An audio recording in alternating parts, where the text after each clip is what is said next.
Hi, I'm Nick with Acres Equipment, and I'm standing beside a John Deere 561R round baler, and I want to go through a few tips and tricks when we're getting ready to go to the field with these balers. Whether it's a brand new baler or a little bit older machine, we can still check a few things to make sure these are running optimally when we do get to the field to produce high quality bales all season long. I've got the high capacity pickup here, but even if you're running an M series, the same logic applies. Mostly with our pickup teeth. So of course we want all of our teeth in there, running straight and true, not rubbing on anything. But we also want to make sure the ground clearance is set correctly. And that's with our gauge wheels here. So if those teeth get too low, they'll start rubbing the dirt or bringing up dirt and getting ash content into the bale. So we want to keep those up out of the dirt while still low enough to get that windrow all picked up. So quick, easy adjustment, setting those gauge wheels with the pickup on the ground to make sure those teeth are hovering, but still able to catch everything in that windrow. Another thing while we're here, a lot of balers have an adjustable slip clutch, and that is an annual check. So make sure you're doing that pre-season. We want that slip clutch to be able to trip to protect the components of the baler, but we don't want it tripping too early that we're not getting as much capacity as we could out of the machine. So procedure in the operator's manual for that, but make sure you're checking that pre-season before you get to the field. So next thing, we can adjust our bale pressure right here at this valve block.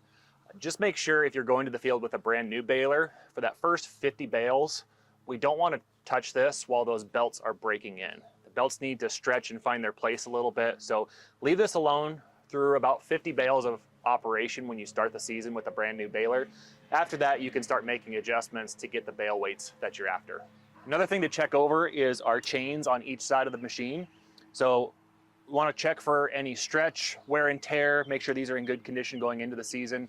Typically about a ½ inch of deflection of these chains or less is what we're after, but check your operator's manual for the specific specs on each individual chain, whether it needs adjusted or completely replaced. We want to make sure these are running true and well for the whole season.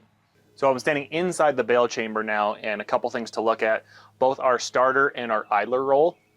If you're seeing any buildup or wrapping in any of these areas, make sure if you've got scrapers on either of those rolls that those are set correctly.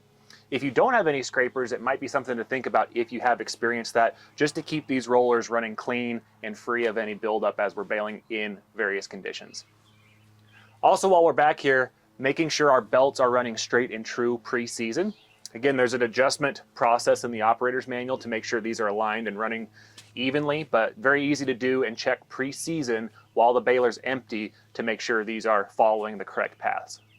So as you can see, with a few quick checks and adjustments to your baler before you get to the field, you can ensure high quality bales throughout the season, whether it's a brand new baler like I have here or a baler with a few more bales through it.